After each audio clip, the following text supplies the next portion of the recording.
Hello, and welcome to another exciting episode of the Comic Book Chronicles.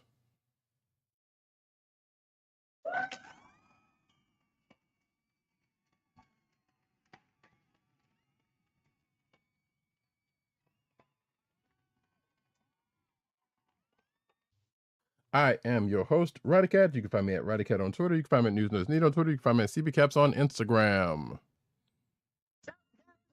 Columbia down the way. And the sound effects that you should be hearing come from none other than our man in Brooklyn, @agent_70 on Twitter and Instagram and Threads. What's up, everybody? Co-hosting from the Borough of Kings. I'm always glad when my sound effects are coming through loud and clear. Straight up Brooklyn in the house, representing. I'm just a kid from Brooklyn.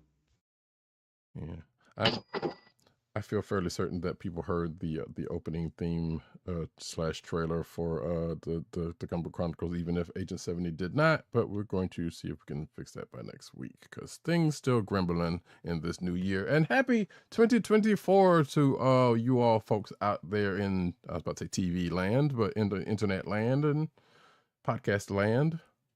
Right. I couldn't find this particular sound drop at the end of last week's show, but I have it queued up, ready to go. We are still in that window. Merry New Year! There you go. Mm-hmm.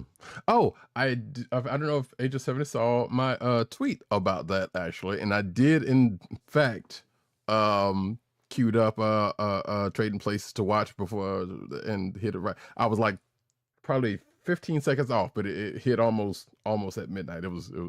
It worked out. Nice work. So I was like, okay, all right, because I guess it's kind of when you start it. Like, do you start it when the Paramount screen happens, or when the actual music starts, which is like a couple of seconds before that? So it's like, yeah, regardless, it worked out. So yeah, folks, if you for next year, even though this is going to be like 366 days later, if you play if you start Trading Places, the movie from 1983 at 10:31:58 or somewhere around thereabout, you will hear Merry New Year. I already moved away from the it's on. Merry New Year! There it is. You will hear Merry New Year, or should hear Merry New Year at midnight. Which, granted, if we had said this last week, hey, some people would have tried it. Whatever. But this is the first here Comic Book Chronicles of the new year, and actually nicely fitting how this works out, because it is also episode 550. We don't have anything planned for it, but I'm just saying it's 550. It's just, 550 episodes, issues of a comic book is usually celebrated, or used to be anyway. Right. But we're definitely heading up to 600.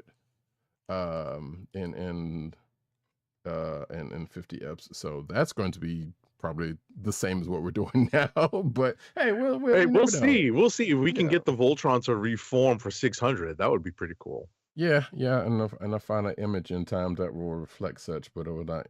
Oh, shout out to Benji Games 2, who's in the house. Yeah, 550 is impressive. We're definitely not the longest running podcast, but we're up there. Yeah, we're there. We definitely keep it chugging. So, been doing this for quite a while. Gremlins and all and such and whatnot. And with that, folks, we're going to actually get into the show by saying, hey, Coastal the Podcast Network is where you can find this here podcast. That's CSPN.us. Do it today. You can also find us on your podcast perusal place of choice, whether it be Google Play, Apple iTunes, aka Apple Podcasts, Spotify, or the Coastal Podcast Network SoundCloud page. Make sure to click like, subscribe, and leave us all the positive 5-star reviews, especially on Apple Podcasts, because that helps people find us. Yeah. You could also find us streaming mostly every Thursday night at 9:30 Eastern Standard Time on the YouTube channel of The Click Nation. That's youtube.com/The Click Nation and twitch.tv/Comic Book Chronicles. Make sure to click like, subscribe, and hit the notification button so that you know when we are broadcasting live each week. I might actually see, I don't know if it's viable to do, but I saw the way you could make a podcast out of YouTube video feeds, which I already have the all of the episodes, in a category thing, or it should be in a playlist already. So I don't know what's going to be different or not, but I might look into that as another avenue for such nonsense such as this. But regardless, folks, we are going to get into the books of the week. But first, I'm just going to say here very quick that so What If Season 2 is ended? Saw that, and Age 70 talked about his last week. That was pretty good. We are now 2 episodes away from the finale of Monarch Legacy of Monarch, at which apparently the 9th episode, the penultimate episode, apparently just dropped as we're recording here, according to the Agent 70 said. Yes. I checked it out on Apple TV Plus, and it is now live, so it is available to watch. And for anyone who is looking for something to watch that's a little different, I recommend Reacher as well, and that just dropped also. The latest episode on for season 2. Right. I was gonna suggest Slow Horses if you're on Apple TV, but I haven't watched any of that yet, so I probably won't say that until I've actually watched some. But yeah, so that's why we're not talking about Monarch Legacy of Monsters tonight, because it just dropped anyway, and neither one of us have seen it. So that'll be one for next week's show. For this week's show, we're going to start off with books with Amazing Spider-Man number 41. Amazing Spider-Man number 41 is written by Zeb Wells, with pencils by John Romita Jr., inks by Scott Hanna, colors by Marcio Meniz, and letters by our favorite lettering paisan, VC's Joe Caramagna. This is the latest installment in the story of Gang War. And Roddykat and I were going back and forth about some of our thoughts regarding this issue, and I couldn't help but kind of dwell on one particular thing that pops up in this issue. But overall, this is following in, it's hard to say whether or not there's like a main story in this gang war, because there are plenty of gangs and characters that are moving across the board in New York City to take control of certain gang territories. We are following Kingpin, who's making a move again, and we're following Tombstone, Spidey, and She-Hulk, and they're basically taking on the Kingpin, who appears, it's not a spoiler here because he appears at the end of last issue, and he's on the cover with the other character that he's been connected to because of nuptials. This particular character is the source of the conversation and the minor controversy that I was picking on in my conversation with Roddykat before the show in our pre-production meeting. But the other kind of gang war storyline that we're following is running parallel to this, which is the other Lincoln family, the other member of the Lincoln family who's in the crime scene, which is Janice Lincoln, the Beetle. And what did she call herself? She rechristened herself something. Did she? I don't know. I just started calling her Dark Beetle because of the outfit. So I don't know if she. Right. No. I was thinking of the awful anti-She-Hulk name. Right. Anathema. Last week. Yeah. I'm like, ay. But anyway, I thought that she had rechristened herself. I don't think so. But either way, like you said, Dark Beetle is a great way to refer to her because of the modifications or the alterations to the basic Beetle outfit that she's got on now, and it's Janice Dark Beetle Lincoln against Richard Fisk, the Rose, who is back somehow. So therein lies my question: is that actually him? So okay, so one thing before you even answer that. So yeah, first of all, Tombstone versus Kingpin in this issue. That's kind of what makes this issue partially pretty almost potentially a click of the week, because of that whole thing right there, and that whole side thing with Typhoid Mary is another thing. But Kingpin is definitely, as Richard 70 said, kind of making his, not necessarily making a play, but I think he's making a play for someone else, which is his son, not necessarily for him, although he's going to reap the benefits for himself. And that's the whole one thing that's been kind of wondering about, like, where did the Rose come back from? Because I could have sworn he was dead. Mhm. So I'm sitting here like, is that actually? Although I'm kind of wondering if we're going to get a reveal of that, because now that I think about it, something happens in this issue that makes it feel as though there's going to be a reveal of something next issue on that front, one way or the other. Right. Either that, or it will be worth us Googling, what happened to Richard Fisk, Right. recently, just to find out, because ultimately this issue ends on a cliffhanger, and something happened on the Janus, Dark Beetle, and Rose end of the parallel stories here. So we'll see what happens in the next issue. They didn't find a body. That's all I'm saying. Yes, exactly. We haven't seen anything yet. Not yet. So. But anyway, and if you think that's a tease for something, you may or may not be mistaken. Who knows? Who knows? Right. But yeah, I also got there's a little bit of a funny thing, and as loath as we both are to give Zeb Wells any credit, we are very much loath to do that. There was a funny line about Digger grabbing women villains' appendages, which made me laugh. Right. Yeah. Yeah, that was a couple of moments in here. That was like one that part, the whole, like I said, the whole thing with Typhoid Mary in the beginning of whoever she was pointing at. Right, or winking at or whatever. Yeah. Go ahead. No, I was just saying. Oh no, I hear myself. Okay, I don't know. I hadn't touched anything, so it's okay. Gremlins are apparently. But there's a couple of moments like like you just said, we try not to go out of our way to give Zeb Wells any undue credit for things he's done, but we will give credit where it's due. There have been some moments in this whole thing, and even in this issue, that are amusing at best. That Kingpin Tombstone fight was actually kind of all right, admittedly. So. And the last thing I'm going to mention is that for the folks that are watching the video version of this, and Agent 70 cannot see this, although I'm trying to work on this if that's going to ever pan out. The variant cover that I have up of Amazing Spider-Man 41 features a certain Space Knight. Oh, nice!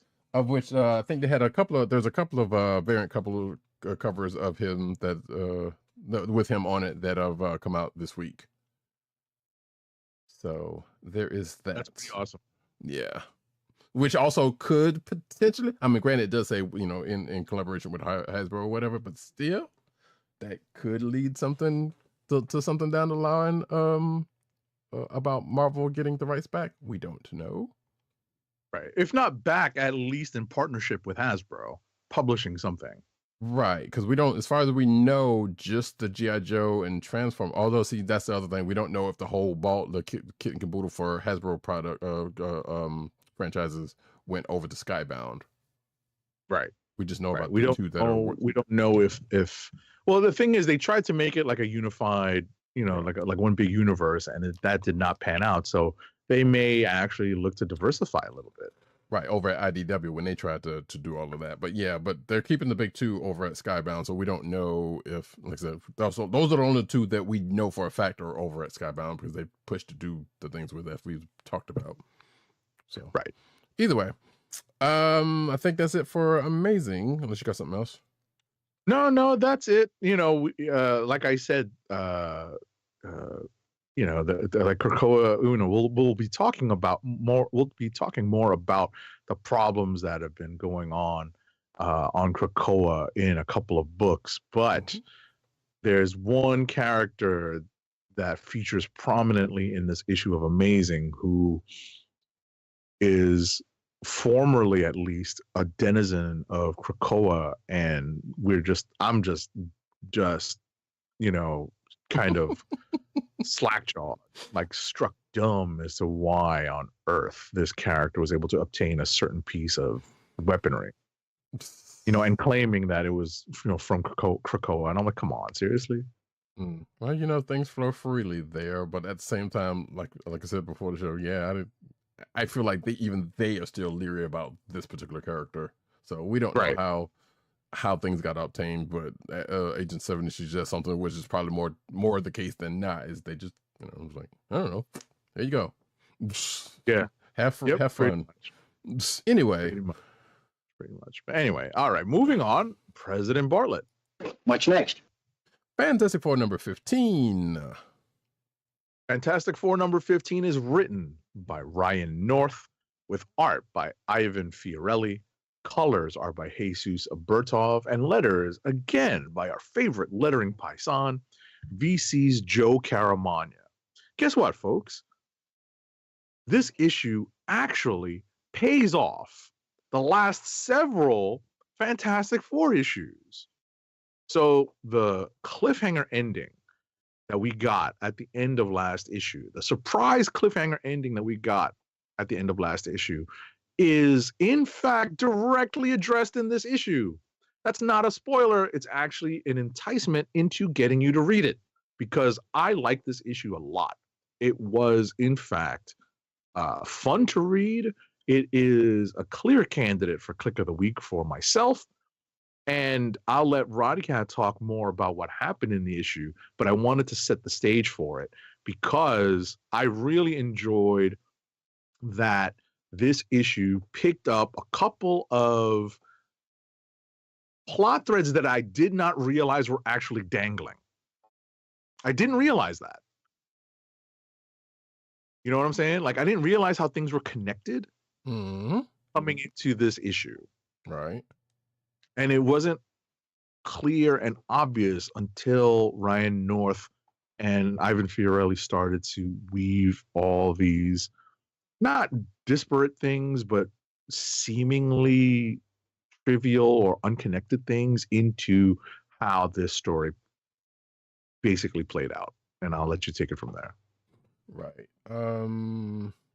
So yeah, as of last issue, we knew that the Baxter brother was supposed to be coming back, but apparently that was held off because of what was being explained in this, which we won't go into.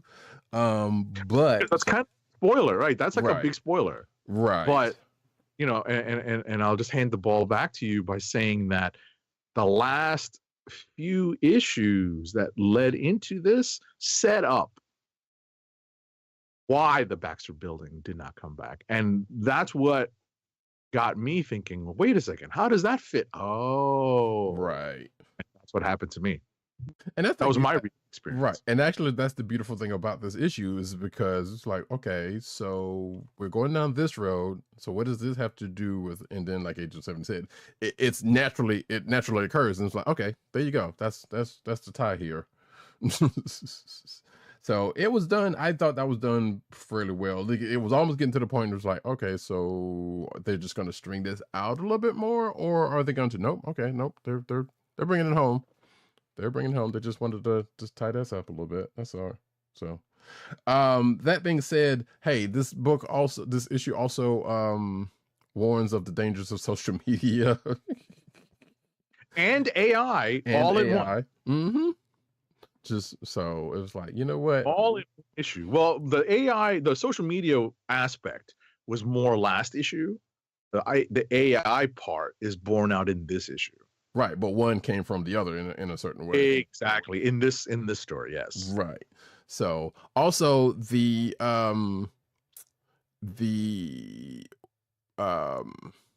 character, let's just say that is the impetus for the majority of this issue. Just reminded me of an animated movie. Which I'm saying, like, so they were hitting pretty close to that, but I see that wasn't the case with the naming of that. But also we got a nice little greatest hits, a slight little small greatest hits of Fantastic Four villains during a couple of pages of this. I was like, okay, that was kind of fun to see. So this issue pretty much had a whole lot going for it, but flowed fairly decently for what it had going on to it. even had a some would argue, at least the way I took it, a Spider-Man uh, um into the Spider-Verse moment, because we see Lady the Octopus show up, and I said myself, oh look, it's Liv. Mm-hmm. So which this and another book which we'll talk about kind of has those. It was like, wait, shouldn't you be doing something else? You should be elsewhere. Right. In fact, even in this issue, I think there was another villain that showed up, which I thought was someone else that should be somewhere in a book that we just discussed, or at least attached to a book that we just talked about. I don't think that was that character, but at first blush, it kind of looked like it. Either way, this is a potential click of the week for myself, as one Reed Richards, as I say in my notes, fight fires with an app. Yeah. So. Yeah, this is, you know, like I will give Ryan North a lot of credit. His FF to this point has been very well written. Mm-hmm.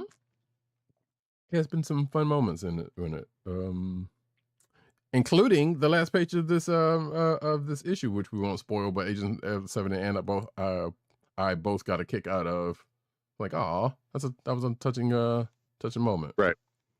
So, but it also, to his credit, with the page before, means that something else is coming down the road. By the way, right. Yeah, but we don't know when and where. We don't know if it has anything to do with what Timeless might be suggesting, and that's going to be a running thing through probably at least the first 6 months of this year. Which is like, okay, is this what was being tied up into Timeless, even though Timeless is supposedly kind of spanning the whole year, but we know stuff that is coming up that is going to be in the first 6 months of the year. So that being said, though, yeah, enjoyed this issue. Watch out for social media, folks. Don't become a slave of it, because that's when AI comes and gets you. Right. And tech bros. We got enough of those. And with that, folks, next book for us to talk about is Doctor Strange number. No, I'm sorry. That's not right. We're staying in the Fs, right? I was gonna say we're staying in the Fs. Yeah. No, I just happened to look over and looking at my reading order and not the sheet order. Anyway, Fall of the House of X number 1. Fall of the House of X number 1 is written by Jerry Duggan with art by Lucas Verneck. Colors are by Brian Valenza, and letters are by VC's Travis Lanham. So this issue is actually titled The Trial of Cyclops. And this is the first step in the latest chapter, in the closing saga, I guess, of the Krakoa era of the X-Men.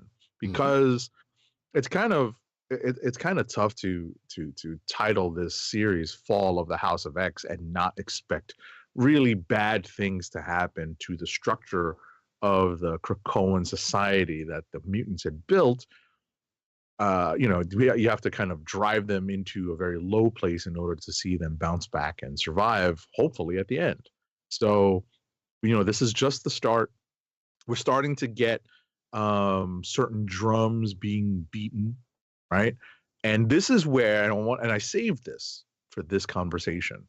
This is where a certain movie quote and a certain scene in a particular genre movie, it still is a genre movie, that came to mind every time I kept seeing certain characters say a variation of this. And it's from Lord of the Rings, The Two Towers. Here it goes. It's very short. It's very quick. It's Saruman. I don't know if you heard that. Was it loud enough? Yeah. So it's Saruman saying, and Christopher Lee One saying, of the most to nervous war! aspects of the cast. And I'm like, seriously? That's the quote that comes to mind? But that's what everyone is saying in this issue. Yeah.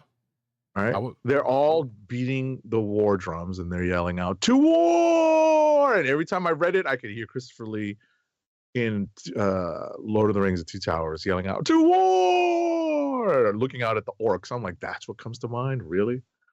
But that's the way it works. Mm. So I'll be honest, I did not know where Agent 70 was going with that, because he kind of hinted towards to it, but he didn't tell me what he was going to say before the when we talked before the show. So I don't know why I should have guessed it was something from Lord of the Rings. Why did I not guess that from him? I do not know. But hey, it could have been anything. It could have Right. been Forrest Gump. Right. Yeah, you did. There was a lot of that going on in the beginning of the show also. So yeah, that's our pre-production meeting, was like just like stream of consciousness quotes from Forrest Gump. Yeah, that and comedians. And Gremlins, and audio comedians. Gremlins. Yes, and comedians saying certain things. Exactly. But yeah. So the only thing I will add to this is that is something I mentioned to Agent 70 before the show, was it was a nice touch to where the majority of this issue takes place, because it harkens back to an old X event dealing with we can safely say a prominent figure of the mutant community. Don't worry about where their status is at this point, but just it's irrelevant at this point in time. But the place where this issue to kind of takes place kind of harkens back to that. I'm like, okay, that was purposeful, but that was a nice touch. But also, I do love in the beginning of the book, I will slightly spoil the fact that we get an original recipes fastball special and a new variation of remix. Such. Yes, of such, and amusingly enough, an attempt to name said variation of the fastball special, which comes up in it, because often duplicated, never, well, sometimes duplicated, but anyway, but yeah, we got the OGs in the house doing it this time, and it was like, you know what, this was good to see, and even has been made a special status during the course of this whole thing, which I don't recall this part kind of really being a big factor of the Krakoan era, but it was something that had been at very least talked about during Hoxpox. And granted, we do see one such, we do get a question of one such mutant circuit. Well, the mutant circuit is what I was talking about. We get the end results of one such thing that's been prevalent during the phases of this, but weirdly disappears during the course of this. And I'm still not entirely sure when and where that character comes from in the first place. Oh, I know where this thing comes from, but how long that this character's been here, put it this way, and what's going to be the end goal of this. As with this whole Fall of X thing, because like Agent 70 says, like, yeah, we're going to get to a place with this, and then coming out with this. What aspects of the Krakoan era are going to last past this, if anything, and where will the mutants and / the X-Men be at the outset of this, is where we're heading. And I am very much curious of that, although I really wish that the Krakoan era would have kind of pretty much just been a thing that stayed for a while. But, this is the X corner of the universe, of Marvel Universe. Nothing stays forever. You know what I was gonna say is goodness, is it Whitman that they quote in The Outsiders? Not The Outsiders. What movie am I thinking of? Goodness gracious. Listen to the Googles, folks, because there is. Oh no, it's Robert Frost. Oh, off the course. Yes, it's Robert Frost from the out. Yeah, that's the poem. I was going to say, nothing gold can stay. Hmm. that's the theme of the X-Men's existence. Like every time, don't you remember Utopia? Yeah. They tried the same thing on a slightly smaller scale outside of San Francisco, didn't work, got blown up, and they redid it, which is why I was kind of critical of the Krakoan idea in the first place, because I'm like, wait, they just did this like a few years back in Utopia, but they're doing it bigger and better apparently. Right, but they also did it in Limbo, which was, some would argue, the worst possible place for something like that to happen. But they, outside of Krakoa. But yeah, they it's not the first time the Mutantdom has tried something like this. Hell, they technically went into outer space, but that was a thing that wasn't a fully fleshed out thing. Actually, they kind of went back to that in this, but yeah, they've like, where do they go from here? I guess is the big thing. So. But we'll get to that because we still got the fall to get through, and we're still in the winter. Boom, boom. Mm-hmm. But yeah. Listen, on the Comic Book Chronicles, where we quote comedians, movies, TV shows, and poetry. Indeed, just multifaceted we are.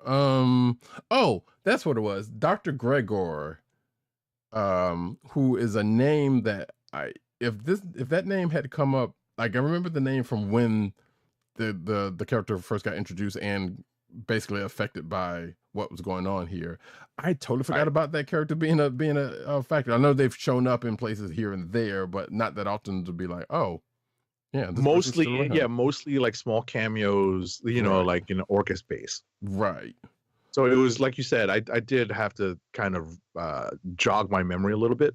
Right. Which luckily this issue is like, hey, you remember when you did this? I'm like, no, I don't, but okay. But like, oh, right, that thing. And I think I was going to say that was the last time I saw her, but that's not entirely true. So like Agent 7 said, it's kind of little bits here and there. So I guess because of what they're doing now, it's like, we're going to tie up pretty much everything with the exception of, I feel like with the exception of the future stuff, because I feel like that stuff hasn't really technically been fleshed out all that much, unless you count what they do in Sense of Sinister, which I don't. So who knows? We'll see if any of that comes around. Is there going to be a Dragon Ball like fusion going on at some point? Oh no. Will we anyway. Yes, exactly. We see Cable and Cyclops doing a fusion dance. Oh my gosh. But anyway, that is Fall of the House of X. You can see the Lee variant cover on if you're watching the video version, and I don't think that is actually where the other ROM cover is, but that's fine because we're going to push on to Doctor Strange number 11. That is correct, but I was going to say the something cover else. Think I do now. Nice. You were gonna go somewhere else in another direction. No. I was actually going to mention one of the other variants, but it's fine because I think I ran through them all anyway. But got it. But yeah, Doctor Strange number 11, which is written by Jed MacKay, with guest art by Danilo S. Beyruth, with guest colors by KJ Diaz, and letters by VC's Corey Petit.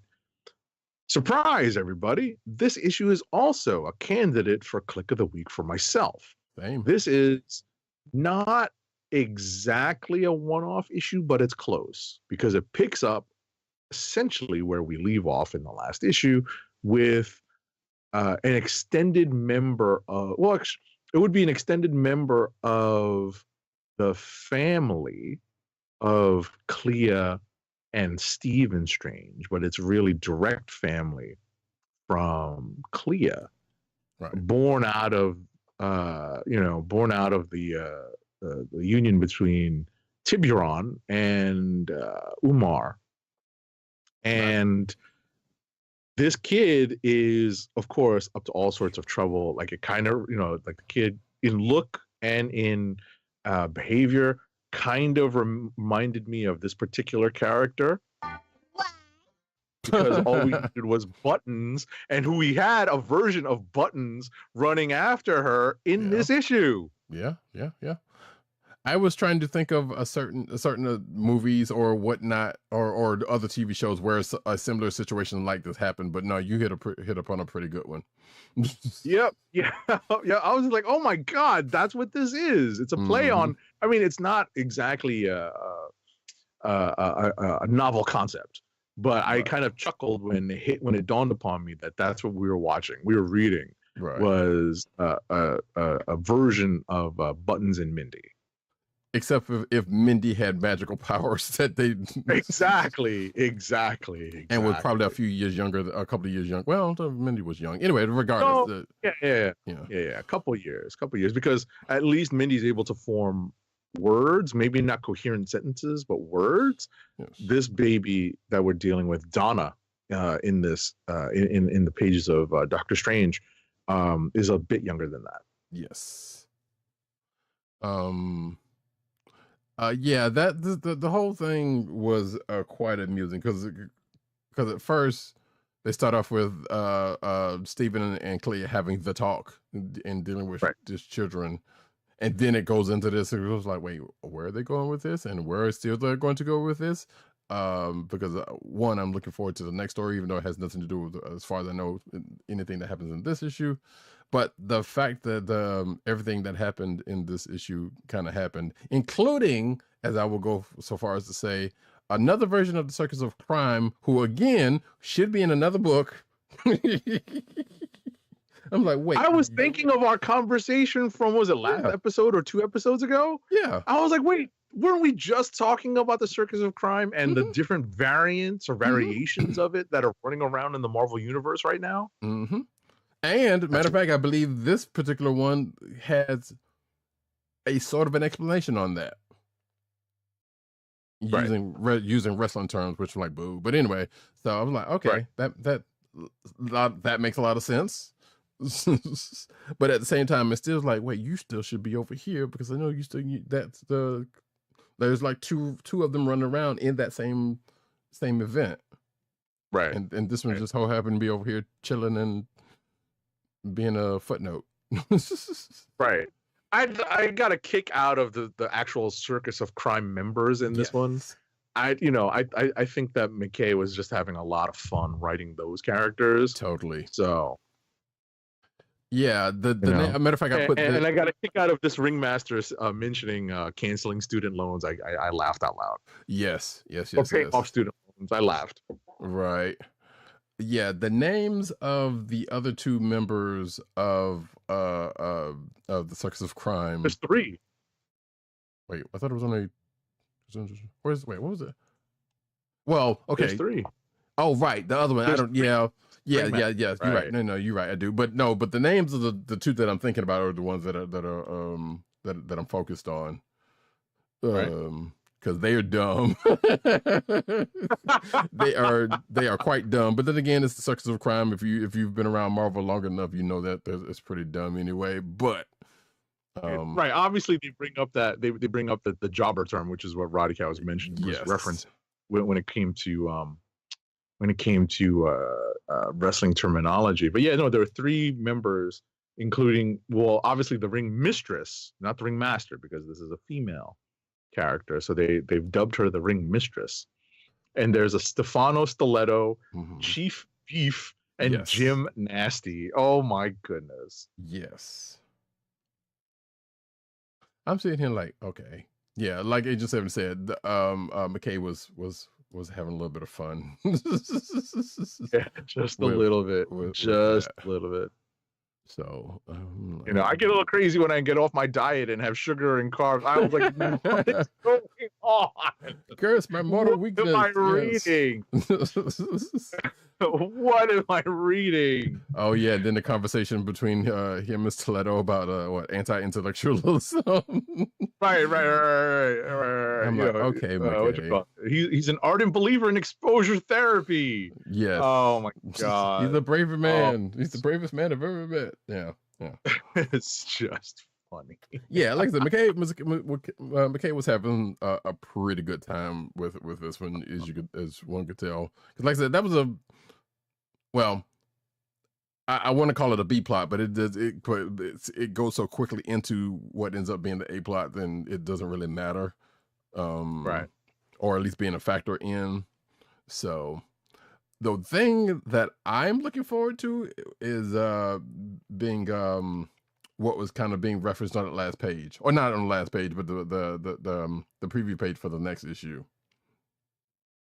Because another character who was in this story fairly prominent as an agent, kind of somebody mentioned, is potentially going to get their own issue story, I guess.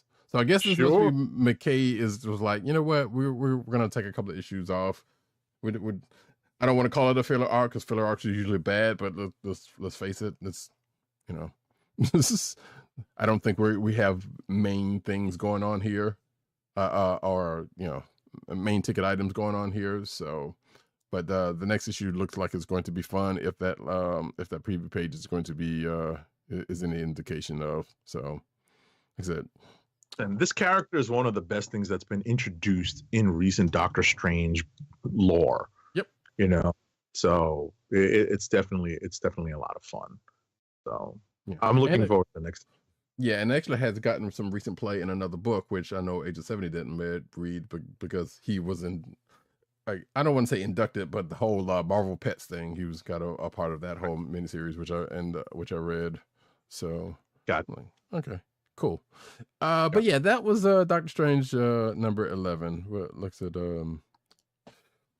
good stuff right there. And last book that we're going to talk about, excuse me, between that was that's it. I'm sorry. Yeah. That's it. We're go to rapid fire now. We are going we don't have rapid fire.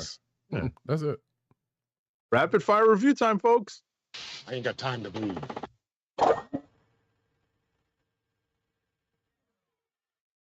Alrighty, so I'll lead off with Captain America number 5. It's written by J. Michael Straczynski, with art by Lan Medina, colors by Espen Grundetjern, and letters by, again, our favorite lettering paisan, VC's Joe Caramagna.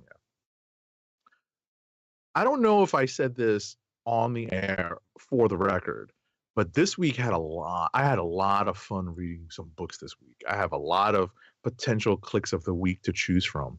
Captain America number 5 is also among that group. This is just, for whatever reason, it feels like Straczynski's having a lot of fun writing some of this stuff. Some of the stuff is very dark, right? When it comes to, diving into the slight MCUification of Captain America's past here. These stories really were never told, so it does make sense that there would be some fertile ground for writers to dig into and look for what I think are MCUified stories that help fill in some of the gaps in Cap's origin. But I like this, and Doctor Strange makes a special type of cameo appearance that becomes a bit of a running joke, and it's a lot of fun to read. I personally had a lot of fun seeing little things that were related to Doctor Strange come in here and there. But ultimately, we find out that at least, and I've said this in previous reviews of Captain America, recent issues of Captain America, knowing that Cap is up against supposedly a pretty prominent demon or devil, as it were, and fairly high levels of magical power, you wonder how on earth Cap is going to be able to combat that. So obviously he's going to consult with the master of the mystic arts, the sorcerer supreme of this dimension. So it's good to know that that particular contact, that particular form of help has already kind of been set up. It's not like it'll be a cameo appearance out of the blue, when Cap is like down to his last wits. But I really enjoyed the way this is written. I really enjoyed just some of the character interactions. It's just really fun. Next up is Thanos number 2. It's written by Christopher Cantwell, with art by Luca Pizzari, colors by Ruth Redmond, and letters by VC's Corey Petit. Believe it or not, this issue is also really fun, but there is a moment in this issue that knocked it down a peg, and it's almost a very distant reference to the Thanos copter. And when Roddykat, it's kind of a reference to it, right? And when I saw that, I groaned. I was like, oh. But overall, this was actually, an issue that moved things along. It's a nice follow-up to a first issue that was a lot of setup. And this version of the Illuminati, the current version of the Illuminati, are in action. And there are a lot of little mentions of where this story fits in the current continuity, which it does. This is not out of continuity. This is not pre fall of the House of X. This is not post fall of the House of X. We're actually right smack in the middle of it. So it does help to establish that all this stuff is actually going on, in quote unquote current Marvel time. It is enjoyable, just not click of the week material because of the kind of distant Thanos copter reference. Last but not least is Vengeance of the Moon Knight #1. It's written by Jed MacKay with art by Alessandro Capuccio, colors by Rochelle Rosenberg, and letters by VC's Corey Petit. Roddykat is not caught up on the end of the previous volume of Moon Knight because this is a brand new volume of Moon Knight. And it does help that we're basically carrying over the same creative team, right? It's kind of fun that Jed MacKay and Alessandro Capuccio and Rochelle Rosenberg and I think Corey Petit have all jumped into this new volume of Moon Knight. I'm not spoiling it, but I think Roddykat has seen stories and in pulling the news and also maybe looking at solicitations that tease what may or may not have happened to Mark Spector at the end of the previous volume and why we're dealing with a certain type of story at the beginning of this new volume. So I will leave all that for Roddykat to discover. I will say, though, that I really enjoy Jed MacKay's take on this new supporting cast that he's created for Moon Knight. I really do. I like that they, it's definitely a found family. There's a found family aspect to it, which is, normal. That's nothing, groundbreaking, but it's very much a group of characters that have found themselves through very unlikely circumstances to, kind of find themselves working together for the Midnight Mission, for the purpose of the Midnight Mission. So I like how all these characters interact. I like how MacKay has written some of these characters, especially Reese, the vampire kid, who I forgot is only 19, but they make reference to that in this issue a couple of times. Bottom line, though, this was a good start to this new volume, and I'm eager to see where it goes next. And that's it for me. Okay, I was going to mention, and maybe we'll circle back around to it, but we probably won't, I suspect. But Thanos #2 was the other book that had the ROM Space Knight variant cover for this week, which I showed. Space Knight! There we go. We see it again. For those out there watching the video version. All right. For myself, excuse me. Kid Venom. No, I'm just kidding. We don't. Oh no! Just kidding. The Hunger in the Dusk, #5, written by G. Willow Whistling, art by Chris Wildgoose, colors by Misasic. I have to figure out how to say that name. And letters by Simon Boland. So this issue, I'm not, as far as I know, this is an ongoing issue. I mean, ongoing series. But there was something about reading parts of this that almost felt like it was like, wait, is you trying to end this? But no, not necessarily the case. It's just like you gotta throw a little bit more attention into things as one tends to do. But I am still continuing to enjoy this series. So the quick and dirties are there is a human fighting company that is in alliance with the orcs, because the orcs and the humans were beefing for a long time, and still kind of on tenuous ground. But there's this other faction called the Vanguard, who have pretty much been taking on everybody, and which caused the alliance to kind of come about.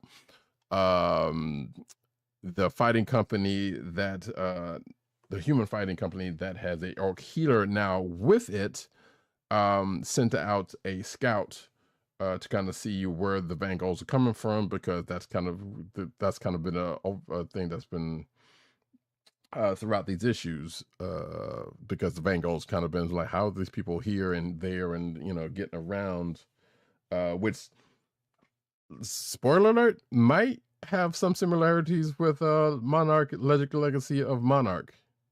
I mean, Monarch Legacy of Monsters in how they get around, let's say. But regardless, there are tensions that kind of come up during the course of this particular issue between between two main figures, and that's partially led to, well, the tensions didn't, but coming from an Akbar moment led to more tensions between the two major folks, who were actually getting along fairly decently prior to this. But like I said, sometimes you have to introduce tension for things to kind of progress.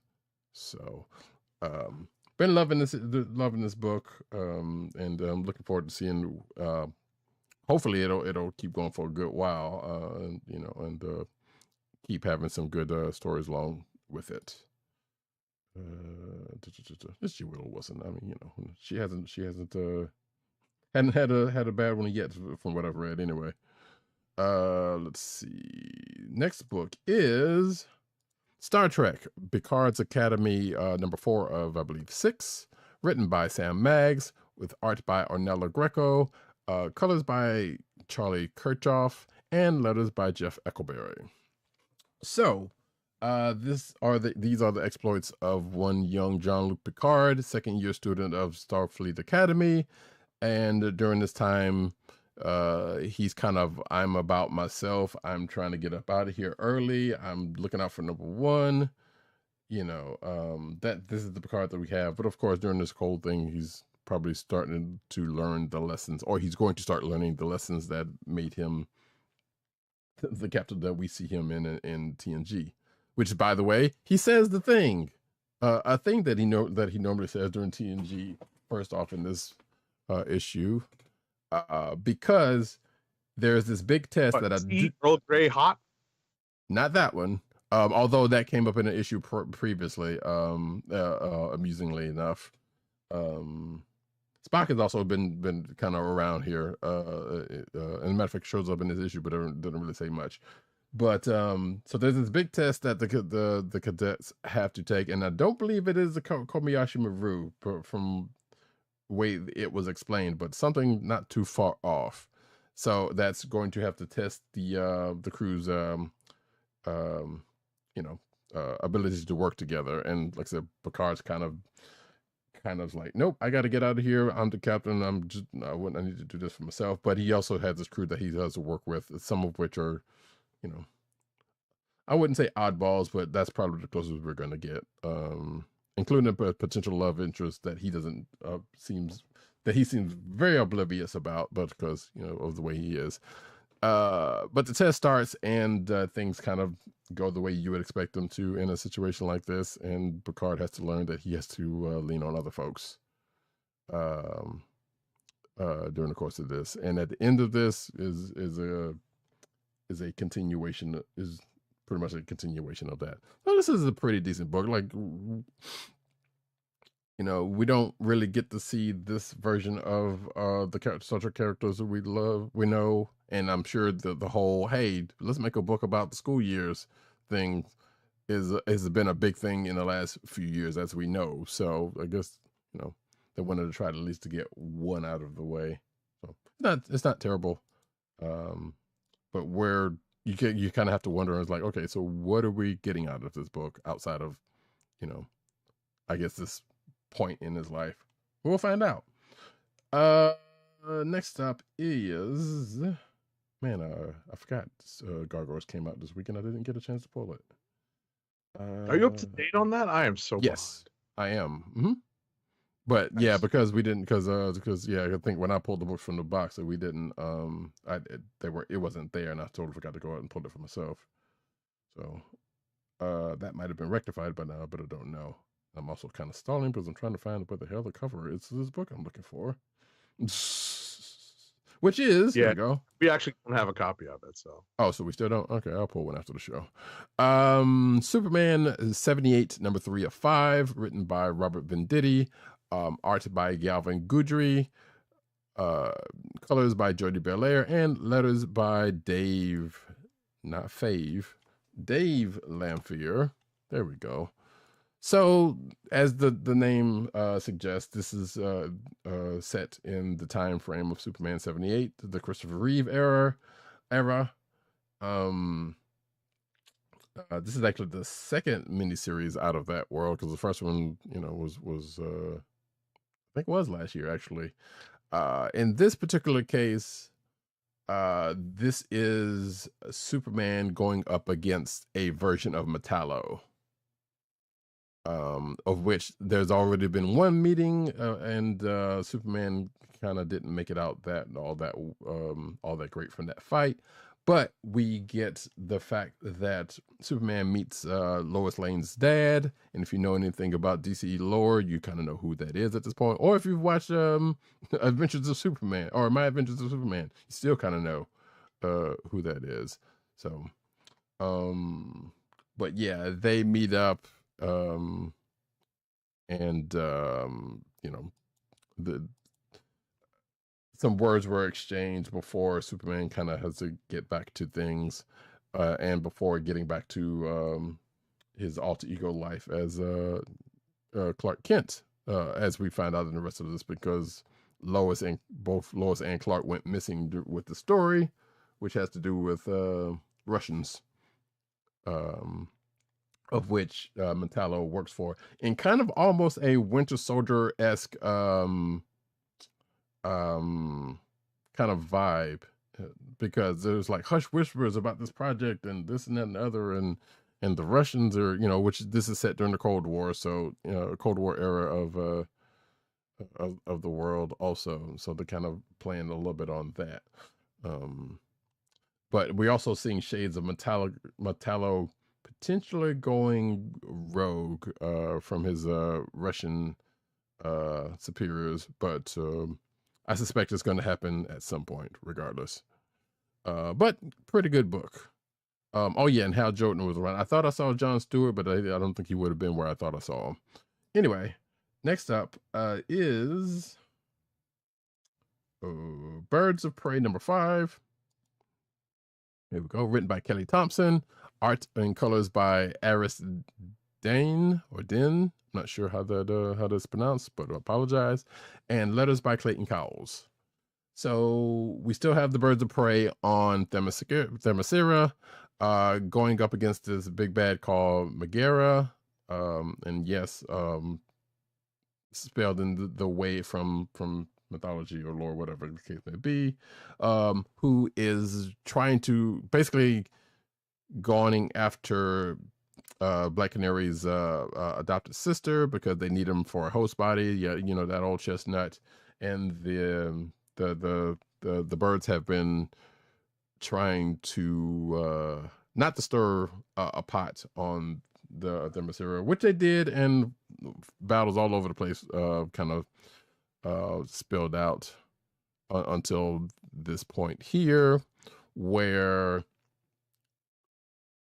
Some things happen. There's some sisterly bonding in the belly of the beast, let's just say, and the belly of the beast was full of sarcasm.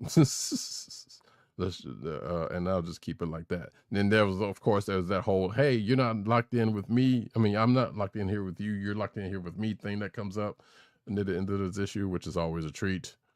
And not very much overused at this point, but hey, still a good book. And if you like Kelly Thompson's writing, I think you'll pretty much continue to enjoy this.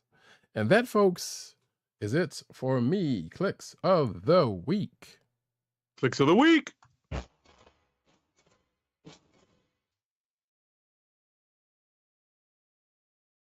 you thinking? I have my candidates. Mm-hmm. I have my candidates. I've got a nice roster of books to choose from. I think I can probably knock Captain America out of my click of the week list, although it was a strong contender, because I'm down to Doctor Strange and Fantastic Four. How about yourself? Similar, actually. I would almost put, actually, no, I am, and I can't believe I'm saying this again, but I would also put Amazing Spider-Man in that. Yeah, I'm not doing that. Because there was a couple of good moments in that book that was like, all right, you know what, this all right, I'm gonna give you this one for this issue. But whether it makes the cut, stands to be a thing. But I think those are my three. Gotcha. I can hear myself again.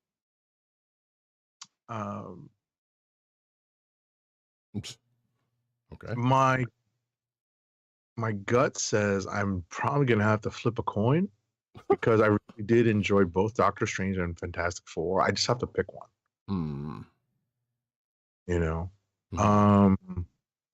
The Buttons and Mindy aspect and the this version of the Circus of Crime made me laugh a lot.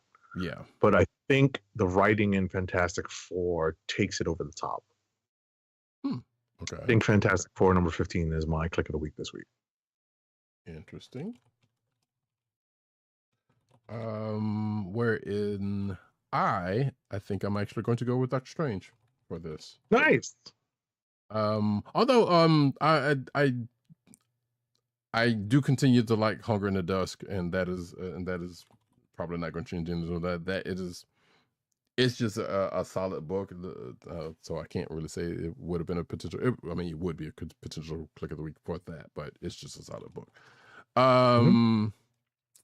And I didn't get a chance to read with Gargoyles, which possibly could have. I don't know, depending on what was going on there. Nevertheless, actually, here, let me put this back up really quick. See, Doctor Strange for myself. There's that one. And for Agent 70, he said Fantastic Four, number 15. And I'll put this grant cover there, just for a little differentiation. Which, for some strange reason, has Galactus on the cover. Go figure. And that, folks, ends our books of the week. Can we get one ad read before we go into the news? Our first ad read of the night is for Blue Apron's meal delivery service. Blue Apron, fresh ingredients and incredible recipes delivered weekly to your door. Skip the grocery store and make incredible meals at home with Blue Apron. Always shipped free right to your home. And now the listeners of the Comic Book Chronicles can get $30 off your first Blue Apron order. So place your first order with $30 off. And to help keep our show free for you, go to our network website at cspn.us. That's cspn.us. Then click on the Keep Our Podcasts free link at the top of the page.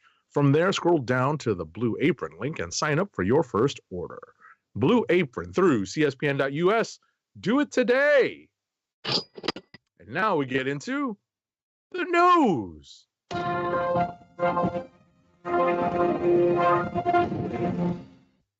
Cinematic news. Guess what, folks? Spider-Man Across the Spider-Verse returns to IMAX theaters for another swing. around the theaters. Oh no. Yeah, okay, I did that. I'm sorry. Anyway,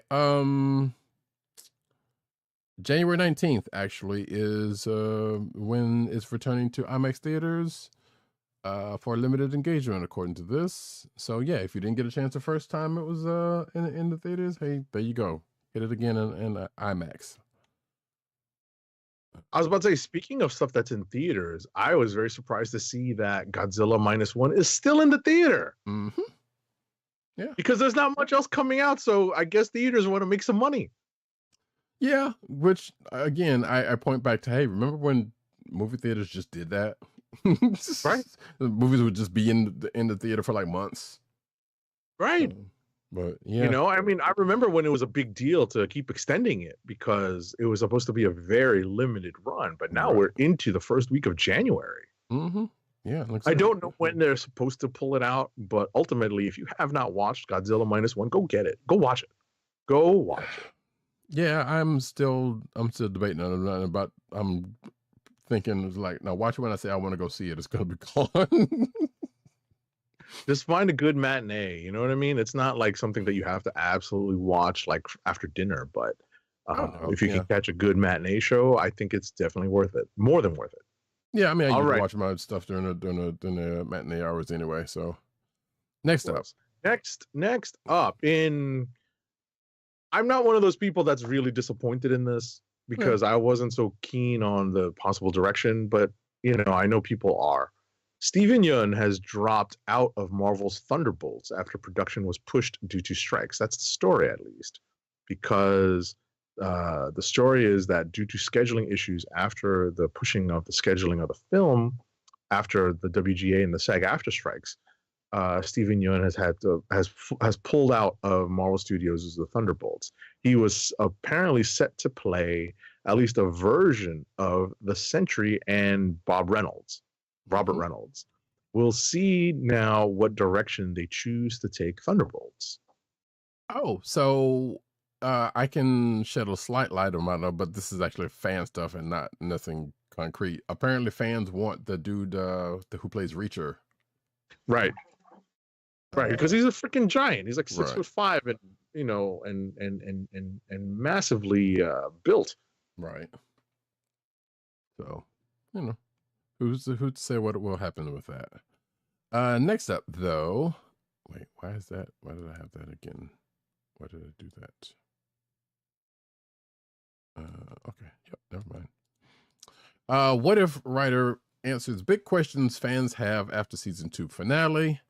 If spoiler alert, I guess well, we probably won't get into too much about it, but if you hadn't seen it, but it's been days since, actually it's been probably a good week or two since the last episode. Let's see, the what if finale, which I finally watched and it was pretty good. Kind of tied some things up. Which it was a big showdown. I will say that much. And it says here that AC Bradley took to X to respond to a question that has come up a lot after the episode debuted. And that question, the question was, fans were asking why the world didn't end as they would have expected in the season. And Bradley explains on X as to how this is mostly due to the What If team trying to bring more positivity into the real world during a time when it is needed, and it is very much still needed. So, here's a quote. Since it's been asked, wondering why the world doesn't end in What If season 2, we pinned season 2 between January and October of 2022 amidst the onset of COVID, Black Lives Matter protests, and a U.S. presidential election. So I didn't know that they're working on that far back. When it felt like our world was on the brink, What If became our sanctuary, a retreat where heroes rise against the darkness, and the most unexpected ones shine the brightest. And it kind of goes on from there. So, and it just says, sometimes it's just more fun to save the world. I'm like, sure, it's true. I'm sorry, it says here, the brightest one to shine, Nebula, Hera, and a young woman just wanting to see a cool lake. Talking about the new character. So yeah, there's that. Oh wait, and apparently according to this article, a third season is already on the way. Yeah, you didn't see the trailer? No, I did not. The trailer has Sebastian Stan reprising his role as the Winter Soldier, but I do not think the David Harbour is reprising his role as Red Guardian. Red Guardian. Yeah. So I'm seeing here, Bucky Barnes, Red Guardian, Ranger Morales, and Bill Foster. Yes. Hopefully he doesn't die. It is not known yet whether all will be featured in the show's third season or if fan favorites like Kaori, and Kahori will will Why does continue it to appear. have problems with this? Like I was listening to the Ringiverse, they kept butchering it. I'm like, they say her name a bunch of times in the episode, Kahori. Yeah, I don't know. Oh wait, no, that's old. But anyway, regardless, there is that. So I'm glad to see that. And we don't have a date for it because obviously it was just announced that there was one. So that there is going to be a season 3. Next up. So since Maya Lopez, the central character in the Echo miniseries, is a Native American character, director Sydney Freeland and her team consulted with the Choctaw Nation about the history, costumes, and characters, specifically from the Choctaw Nation of Oklahoma. And they worked with Choctaw language experts and consultants, and they figured out that they needed to do a dub of the entire show in Choctaw. And that's what they did. Which is cool. I would actually, I probably will just to check. I mean, obviously I don't know the language, but it'll be cool to see and hear, you know? Well, right. I mean, you know, at the end of the day, if you listen to the dub, you'll probably be able to get the closed captioning in English just to hear what they're saying, right? To understand what they're right. And speaking of, Echo, by the way, is going to drop next Tuesday, January 9th. We don't have an actual time, but probably the normal time it normally does. But yeah, it's dropping on a Tuesday. 5 episodes. Right. It's 5 episodes. I believe that is the case. Yep. Right. We might be able to, depending on our personal schedules, we might be able to squeeze in all 5 episodes before our next recording. So we'll see where we are with Echo. Wait, are they dropping them? Are they dropping them all at once? Yeah, they're dropping them all at once. Oh, okay. Wasn't sure if that was actual or not. So, yeah, that's doable. It depends. It depends, right? Like it all depends on our personal schedules. But you know, let's see if we can get at least 1 or 2 in, and you know, I would try to push for 5, but obviously we'd be recording literally 2 days after the 5 episodes drop, so I don't think it's going to be something we're going to try to actively spoil the first week anyway. Right. Oh wait, there is a time. So 6 p.m. Pacific and 9 p.m. Eastern. There it is. Yeah, and it's going to stream on Disney Plus and Hulu because that's a I was going to say, it seems like that's what the Monarch schedule was today. 6 Pacific, 9 p.m. Eastern. Right. So okay, so yeah, that's there you go, folks. If you're looking forward to that, which I kind of sort of am, yeah. Hey, listen, it's going to be on Disney Plus and Hulu, so there should be some. You know, there's a bit more. There's a few more eyeballs, hopefully, on the show. Yeah, owned by the same company doesn't hurt. Right. So next up. So yeah, of course it would go to the attorney on the podcast.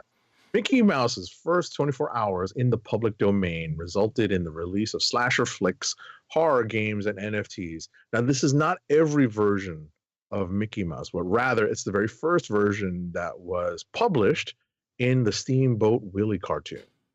And you know, there's a lot of stuff that came out of this, you know, in terms of public domain generated content and stories and stuff. But yeah, everything from like a horror film that had to have like stuff renamed to a horror film that had a bunch of people getting killed, in an arcade, being attacked by a Mickey Mouse, a mass killer dressed as a version of the Steamboat Willie Mickey Mouse. So yeah, there's a lot of stuff. But yeah, this is copyright law protections expiring on on this version of Mickey Mouse. Yeah, yeah, that was a whole Five Nights at Freddy thing. I'm like, okay, and including their this mention, as Agent 70 said, there's a game, first person shooter game called Mouse.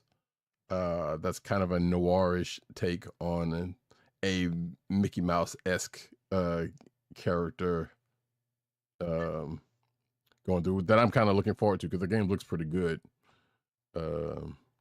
So yeah, there's been a lot of craziness come out since the first since the copyright came up, including on social media. So it's people are having a time.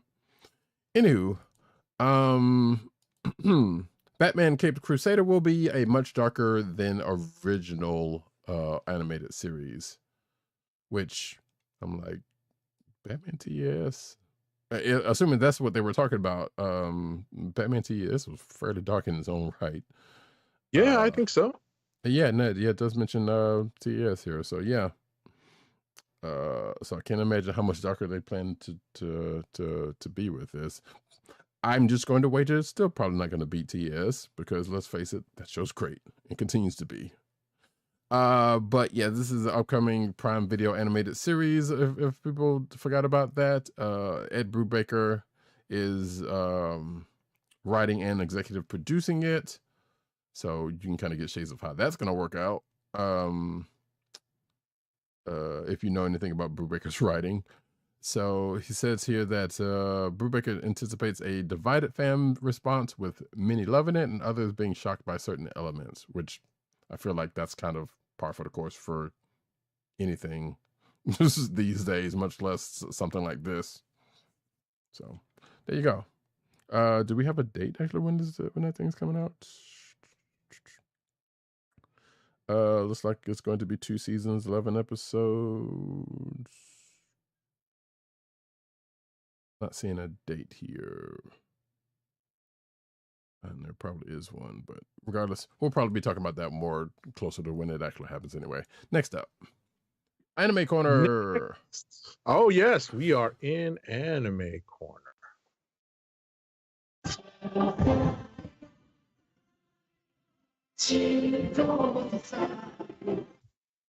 High Dive announces its lineup for the winter 2024 season with the return of the Dangers in My Heart anime and anticipated new anime chains Soldier and more. Okay. You can check out the lineup in the article that Roddykat has linked in our show notes.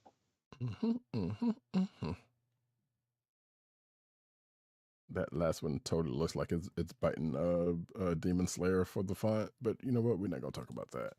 Blue Exorcist, Shimane Illuminati Saga. Excuse me. Oh my goodness, I see that, including the art. Mm-hmm. Oh my gosh. Mm-hmm. Main trailer has been revealed. So Blue Exorcist was a anime that I remember starting watching like a few years ago. And I think I watched like the first probably 4 or 5 episodes and says like, yeah, I'll come back to this. And I never did. So apparently I did not know they were doing new stuff because I thought it was done. But regardless, during Jump Superstage Red during Jump Festa 2024, the main trailer as well as new cast for Shimane Illuminati Saga was announced, shown, and actually 2 days from now is when the saga is going to be broadcast, probably likely on Crunchyroll.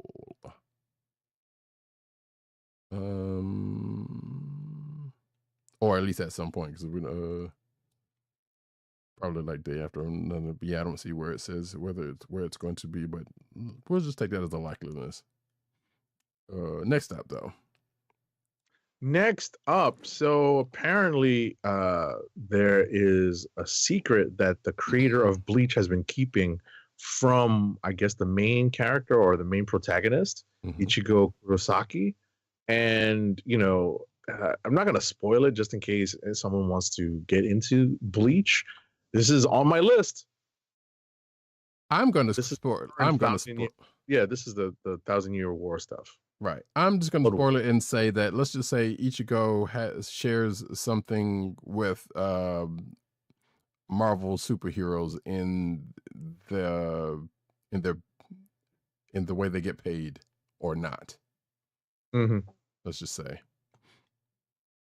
But yeah, I have been threatening to return to the world of Bleach because I do love that show, but I can't seem to get past a certain filler arc, and part of me is threatening to actually just restart over, because every time I stop, it's usually like a year or two later, and it's like, I'm going to restart that.